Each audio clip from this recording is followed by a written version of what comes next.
he was abroad at the time of she getting positive. So doubt இருந்ததுனால தான் நான் வந்து இது என்னோட பையனை அக்செப்ட் பண்ணலன்னு சொல்லியிருந்தாங்க.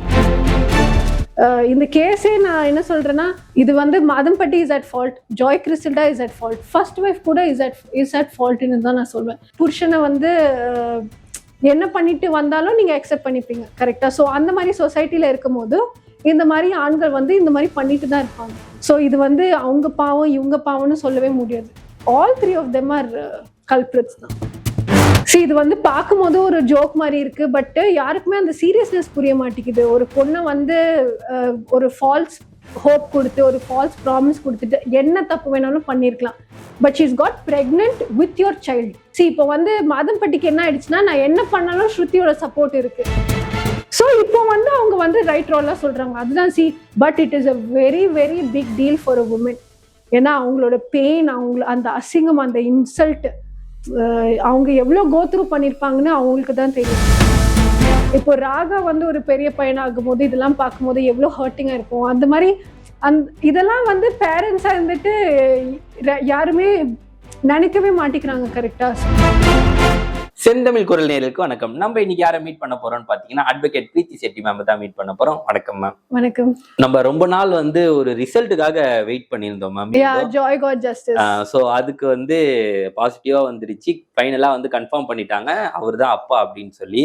ஸோ அதுக்கப்புறம் அவரும் வந்து அக்செப்ட் பண்ணிட்டாங்க. ஸோ அதுக்கப்புறம் என்ன மேம் நடக்கும்? So since DNA வந்து கன்ஃபார்ம் ஆயிடுச்சு, and also Madhampatty has also given a statement that இனிமே நான் வந்து என்னோட பையனை பார்த்துப்பேன். ஸோ அவங்க வந்து மந்த்லி மெயின்டெனன்ஸ் கொடுக்கணும். இப்போ ராகாக்கு எவ்வளோ எக்ஸ்பென்சஸ் என்னெல்லாம் மெயின்டெனன்ஸ் பெட்டிஷனை போட்டிருக்காங்களோ, and if it is also satisfying, court satisfied, okay இது வந்து ஒரு ரீசனபிள் அமௌண்ட் தான், இந்த சாட்டிஸ்ஃபைட்னா அந்த மெயின்டெனன்ஸ் மந்த் வந்து it will be given every month for Raaha's education, school in the future, and அவங்களோட ஹாஸ்பிட்டல், அவங்களோட டே டு டே எக்ஸ்பெண்டிச்சர், அதுக்கெல்லாம். So a certain amount will be decided by the court and the maintenance amount will be awarded. இப்போ வந்து ஆக்சுவலா ஒரு starting எதுவுமே வாய் திறக்கல, கரெக்டுங்களா? இதை பத்தி நான் அப்பா இல்ல, இது நான் தான் அப்பா அப்படின்ற மாதிரி எதுவுமே சொல்ல. ஸோ கோர்ட்லயே வந்து பாசிட்டிவ், நீங்க தான் அப்பா அப்படின்ற மாதிரி சொல்றாங்க. அதுக்கு முன்னாடி நீங்க வந்து எதுவுமே சொல்லலையே, நான் தான் அப்பான்ற மாதிரி சொல்லலன்னு சொல்லி எதனா அவங்க மேல கேஸ் போட வாய்ப்பு இருக்கா? இல்ல, அது போட முடியாது. Because now it is confirmed அப்பா தான். ஸோ இதுல இருந்து தான் case will continue. So court question பண்ணாது, நீ ஏன் இப்போ வந்து நீ சொல்ற, முன்னாடி ஏன் சொல்லல. Court cannot question all that. இப்போ வந்து கோர்ட்ல வந்து கேட்க மாட்டாங்களா, நீ முன்னாடியே இதை சொல்லியிருக்கலாம்ல, முன்னாடியே சொல்லியிருந்தா இவ்வளவு பிரச்சனையே இல்லைல்ல, டிஎன்ஏ டெஸ்டே எடுத்திருக்க மாட்டோம், நீ அப்பான்னு சொல்லிட்டு நீ பாத்துக்கோ பிள்ளையே அப்படின்ற மாதிரி சொல்லி ரைஸ் பண்ண மாட்டாங்களா கோர்ட்ல இருந்து? கோர்ட்டுக்கு வந்து இப்போ there are so many cases sir. Pending கேசஸே பார்த்தீங்கன்னா ஒரு 50 million கேசஸ் இருக்கு. ஸோ கோர்ட் வந்து மோஸ்டா ஓப்பன் கோர்ட்ல இந்த மாதிரிலாம் கொஸ்டின் கேட்க மாட்டாங்க. பெட்டிஷன்ல ஆப்போசிட் சைட் பெட்டிஷன் என்ன போட்டிருக்காங்களோ they will stick to that தான். ஸோ நீங்க கோர்ட் வந்து கேட்டிருக்கணுமே, நீங்க ஏன் இப்போ ஃபாதர் முன்னாடி ஏன் நீங்க இதெல்லாம் கேட்க மாட்டாங்க. It is the discretion of the court தான். ஜட்ஜுக்கு தோணுச்சுன்னா கேட்பாங்க, மோஸ்டா இந்த மாதிரிலாம் கேட்க மாட்டாங்க. தே வாண்ட் டு கேஸ் வரதா சீக்கிரமா முடிச்சுட்டு நெக்ஸ்ட் கேஸ். ஜட்ஜோட மைண்ட் செட் வந்து அப்படிதான் இருக்கும். So they don't question. எனக்கு தெரிஞ்சு அவருக்கும் வந்து ஒரு சந்தேகம் இருந்திருக்கும், மேபி அவங்க வந்து அப்ராட் போயிட்டு வந்து தான் இந்த மாதிரி பிரெக்னென்ட் ஆனாங்க. ஸோ மேபி அதனால கூட கன்ஃபார்ம் பண்ணாம இருந்திருக்கலாம். Yeah, that is what was also circulated. என்னன்னா he was abroad at the time of she getting positive. So doubt இருந்ததுனால தான் நான் வந்து இது என்னோட பையனை அக்செப்ட் பண்ணலன்னு சொல்லியிருந்தாங்க. ஆமா. இந்த கன்ஃபார்ம் ஆன அப்புறம் வந்து இந்த சோசியல் மீடியாக்குள்ள இவங்க ரெண்டு பேரும் சண்டை போட்டுக்கினாங்க. ஸ்ருதியும் ஃபர்ஸ்ட் ஒய்ஃபும் ஜாயும் வந்து சண்டை போட்டுக்கினாங்க. என்னன்னா, ஸ்ருதி அவங்க வந்து ஸ்டோரி போடுறாங்க, என் பசங்களுக்காகவும் என் ஹஸ்பண்டுக்காகவும் நாங்க வந்து என்ன பிரச்சனை வந்து நாங்க அகெயின்ஸ்டா நிப்போம் அப்படின்ற மாதிரி அவங்களும் போட்டிருக்காங்க. இந்த சைடு வந்து ஜாய் என்ன போட்டுருக்காங்கன்னா, மாட்டிக்கினாரு ஒருத்தர் அப்படின்னு சொல்லி அவரோட போட்டோ போட்டிருந்தாரு. அதுக்கப்புறம் அந்த ஸ்டோரியில வந்து பாட்டு போட்டிருந்தாங்க, அப்படியே ஒரு மாதிரி குறிச்சி போட்டுருந்தாங்க. என்ன பாட்டுனா, காத்து வாக்குல 2 காதல் படத்துல சமந்தாவும் இந்த சைடு வந்து நயன்தாராவும் இருக்கிற மாதிரி ஒரு பாட்டு போட்டு அவங்க வந்து சொல்லியிருந்தாங்க. அதை பத்தி நீங்க என்ன நினைக்கிறீங்க? சோஷியல் மீடியா இருக்கிறதுனால எல்லாரும் ஏதோ பண்ணிட்டு இருக்காங்க, கரெக்டா? இது வந்து காமெடியா தான் இருக்கு. அவங்க ஏன் 2 பேரும் கேட் ஃபைட் மாதிரி பேச முடியாததுனால சோஷியல் மீடியால 2 பேரும் இந்த மாதிரி போட்டுட்டு இருக்காங்க. பாக்குறதுக்கு நம்ம அவுட் சைட் பெர்ஸ்பெக்ட்ல இருந்து பாக்கும்போது இது வந்து ஒரு ஜோக் காமெடியா தான் இருக்கு. பட் இது வந்து எவ்வளவு அவங்களோட கிட்ஸ் எஃபெக்ட் பண்ணும், அவங்களோட ரெப்யூட்டேஷன். என்ன ஸ்கூல்ல எல்லாம் என்ன சொல்லுவாங்க, என்னப்பா உன்னோட அம்மா வந்து இந்த மாதிரி போஸ்ட் போட்டுட்டு இந்த மாதிரி கேப்ஷன்லாம் போட்டுட்டு இருக்காங்க. இப்போ ராகா வந்து ஒரு பெரிய பையனாகும் போது இதெல்லாம் பார்க்கும்போது எவ்வளவு ஹர்ட்டிங்கா இருக்கும். அந்த மாதிரி இதெல்லாம் வந்து பேரண்ட்ஸா இருந்துட்டு யாருமே நினைக்கவே மாட்டேங்கிறாங்க. கரெக்டா? ஸோ இந்த கேஸே நான் என்ன சொல்றேன்னா, இது வந்து Madhampatti is at fault, Joy Crizildaa is at fault, first wife கூட இஸ் அட் ஃபால்ட்னு தான் நான் சொல்வேன். நீங்க வந்து ஃபர்ஸ்ட் ஒய்ஃப் அண்ட் இவர் வந்து 6 இயர்ஸா செப்பரேட்டா இருந்தாங்க, ஜுடிஷியல் செப்பரேஷன்ல இருந்தாங்க. கரெக்டா? ஸோ அந்த செப்பரேஷன்ல இருக்கிற டைம்ல தான் இவருக்கும் ஜாய் கிறிஸ்டல்டாவும் they got connected. So connect ஆயிருக்காங்க. Then they were together, they were living together. பேரண்ட்ஸ்க்கும் தெரிஞ்சிருக்கு, க்ளோஸ் ஃப்ரெண்ட்ஸ்க்கும் தெரிஞ்சிருக்கு. And then she gets pregnant. இது எல்லாம் ஃபர்ஸ்ட் ஒய்ஃப்க்கு தெரிஞ்சிருக்கு தானே. ஸோ அந்த டைம்லயே நீங்க வந்து ஏதாவது கேட்டிருக்கணும்ல. சைலண்டா இருந்துட்டு இந்த பொண்ணு பிரெக்னென்ட்னு தெரிஞ்சிட்டு இப்போ மாதம்பட்டிக்கு வந்து ஏதோ டவுட் வருது. கரெக்டா? ஸோ டவுட் வந்ததுனால ஜாயை விட்டுட்டு he goes back to the first wife. So இது வந்து ஃபர்ஸ்ட் ஒய்ஃப். கரெக்டா? ஸோ நீங்க வந்து புருஷனை வந்து என்ன பண்ணிட்டு வந்தாலும் நீங்க அக்செப்ட் பண்ணிப்பீங்க. கரெக்டா? ஸோ அந்த மாதிரி சொசைட்டில இருக்கும் போது இந்த மாதிரி ஆண்கள் வந்து இந்த மாதிரி பண்ணிட்டு தான் இருப்பாங்க. ஸோ இது வந்து அவங்க பாவம் இவங்க பாவம்னு சொல்லவே முடியாது. All 3 of them are culprits தான். ஆனா ஸ்டில் அவங்க வந்து சப்போர்ட் பண்ணிட்டு இருக்காங்க தான் நினைக்கிறேன் ஸ்ருதி அவர்கள் வந்து மாதம்பட்டிக்கு. ஏன்னா வந்து டிஎன்ஏ டெஸ்ட் எடுத்திருந்தோடனே கன்ஃபார்ம் ஆயிருக்கணும்னே அவங்க அடிச்சுடே எனக்கு தெரியாம என்னடா பண்ணிருக்கேன்னு சொல்லி அடிச்சு விரட்டி இருக்கணும். பட் ஆக்சுவலா அது பண்ணல. என்னெல்லாம் பேசி மைக் வச்சிருக்காருன்னு தெரியல மாதம்பட்டி ஸ்ருதி அவர்கள். ஆமா, நிஜமாவே அவங்களோட ஃபர்ஸ்ட் ஒய்ஃப் ஏன் இவங்களை வந்து சப்போர்ட் பண்றாங்கன்னா அவங்களுக்கு தான் தெரியும்.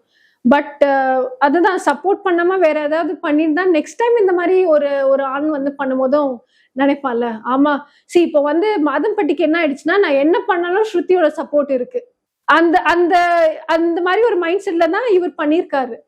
சோ இந்த மாதிரியே எல்லா பெண்களும் இருந்தா நம்ம சொசைட்டிக்கு என்ன ஆகும்?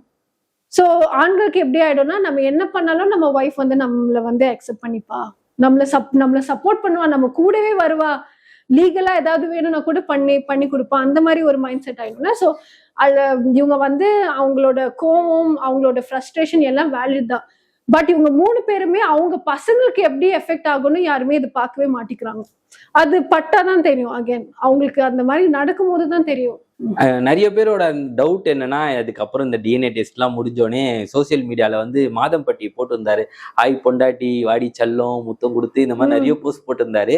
ஒரே ஒரு கேள்விதான், நீ 2 பேருக்கு யாருக்கு போட்ட அப்படின்ற மாதிரி தான் எல்லாருமே கேட்டுட்டு இருக்காங்க. அது உங்களோட கருத்து என்ன மேம்? யாருக்கு போட்டிருப்பாரு நீங்க நினைக்கிறீங்க?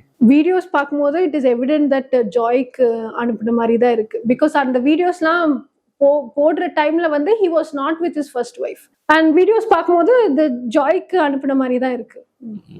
அதுக்கு முன்னாடி வந்து இந்த டிஎன்ஏ டெஸ்ட் வரதுக்கு முன்னாடி வந்து ஜாயோட ஸ்பீச்ல வந்து நார்மலா இருந்தது, வெற்றி கிடைக்கும் அப்படின்ற மாதிரி நார்மலா காமா பேசியிருந்தாங்க. ரிசல்ட் வந்த அப்புறம் வந்து அவங்களோட ஸ்பீச்ல ஒரு மாதிரி பயங்கரமா இருக்கு. ஸ்பீச் கூட இல்ல, இந்த இன்ஸ்டாகிராம் ஸ்டோரி எல்லாம் பார்த்தோன்னே ரொம்ப ஒரு மாதிரி ஜாலியாயிட்டு சொல்றாங்களா, இல்ல நான் வெற்றி பெற்றேன் அப்படின்ற மாதிரி ஸ்டோரி எல்லாம் போடுறாங்க. ஜாலின்னு சொல்ல முடியாது, பட் டெஃபினெட்லி அவங்களுக்கு வந்து ஜஸ்டிஸ் கிடைச்சிருக்கு.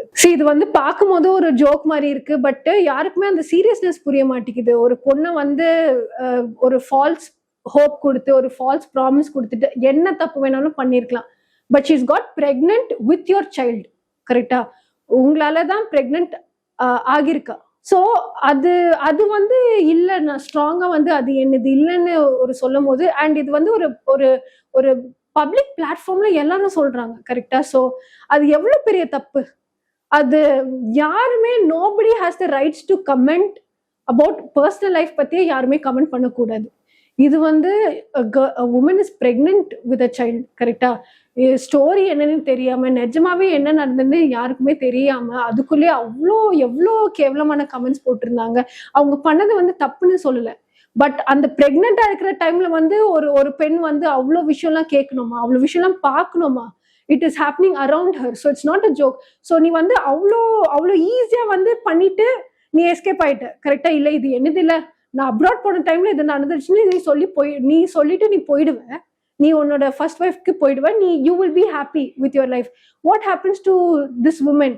ஜாய் கிறிஸ்டலா மட்டும் இல்லை, இந்த மாதிரி எவ்வளோ பெண்களுக்கு நடந்துட்டு இருக்குன்னு எனக்கு தெரியும். We have seen it. So அந்த மாதிரி அந்த மாதிரி பொண்ணுக்குலாம் என்ன நடக்கும்? இப்போ வந்து ஷீ காட் ஜஸ்டிஸ். ஸோ இப்போ வந்து அவங்க வந்து ரைட் ரோலா சொல்றாங்க. அதுதான் இது வந்து கமெண்ட் பண்ணிட்டோம். ஃபர்ஸ்ட் இப்போ டிஎன்ஏ டெஸ்ட் தானே வந்துருச்சு, பாசிட்டிவா வந்துருச்சுல, இதுல என்ன பெரிய விஷயம்னு நீங்க வந்து நினைக்கிறீங்க. But it is a very very big deal for a woman. ஏன்னா அவங்களோட பெயின், அவங்க அந்த அசிங்கம், அந்த இன்சல்ட், அவங்க எவ்வளோ கோத்ரூ பண்ணியிருப்பாங்கன்னு அவங்களுக்கு தான் தெரியும். கரெக்டா? ஸோ இப்போ ஏன் அந்த மாதிரி நக்கலா பேசுறாங்க, ரைட் ரோலா பேசுறாங்கன்னா, ஆமா நீங்க வந்து நீ வந்து அவ்வளோ ரைட் ரோலா சொல்றல, இது என்னோட குழந்தையே இல்லைன்னு. இப்போ பாசிட்டிவ் ஆயிடுச்சுல.